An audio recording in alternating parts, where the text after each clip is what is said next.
Okay, so how did this whole system work? There's a whole set of laws that you guys have learned about, and you guys probably covered a lot of this, but we're going to talk about how the past laws, restricted movement, group areas, and this state monopsony, how did it all fit together, and what did it mean for people's lives?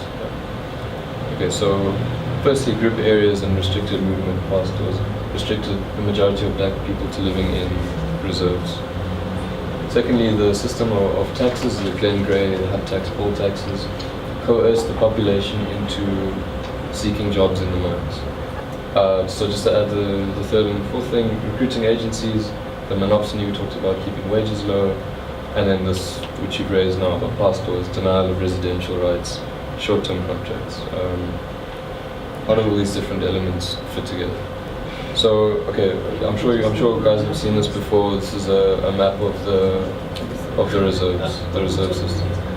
Botswana, Transvaal, Zululand, Transkei. So this is what was entrenched by the Land Act and other things which you've studied already. Okay. So outside of these areas, black people were not allowed to own property, for example.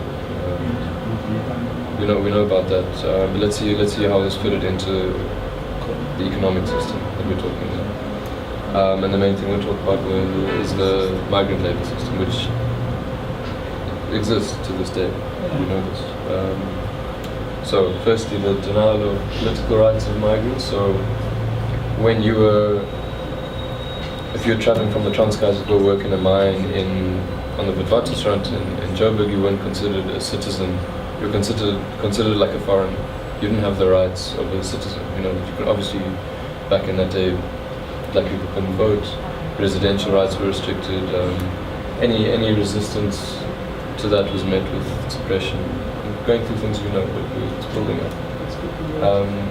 But the key to the migrant labor when we're thinking about the economic system is this idea of dual dependence.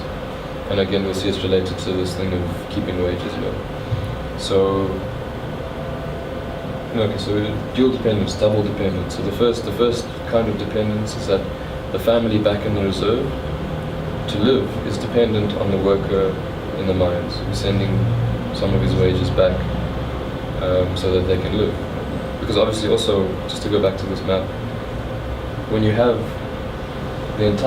all the black populations of a country this big pushed into such a small area, there's no ways that land can produce enough food. And the result was that traditional economy, which we didn't have time to go into today, was broken down just by overcrowding, overloading of that land. So that's why we talk about this kind of independence. The family is dependent on those wages to buy what they need to live.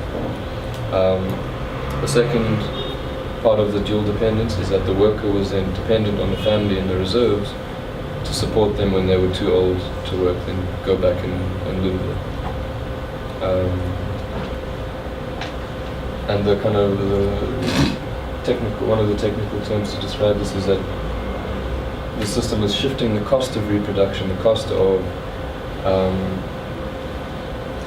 of living away from the mines, the mining areas, the urban areas, and the mining bosses out to these overcrowded reserve areas. Because, if you have your work, if you're employing a worker and you know that he has a family and that family's in town, you will come under pressure to pay that worker enough to support his family.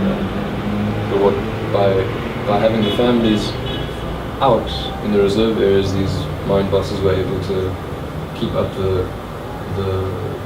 this game, this pretense that these men were there were single men living in hostels, and therefore you can pay them a wage for one person instead of a wage for a family. So that's what we talk about, shifting the cost of reproduction, and that put more pressure on the agricultural system of these areas as well. Core of the thing, saves money for the mining bosses, keep wages low. So we talked about the system ending competition between the firms. We talked about the independence of breaking that independence of these African societies from wage labor, shifting the cost of reproduction. I'm just summing up the net result, cheap labor.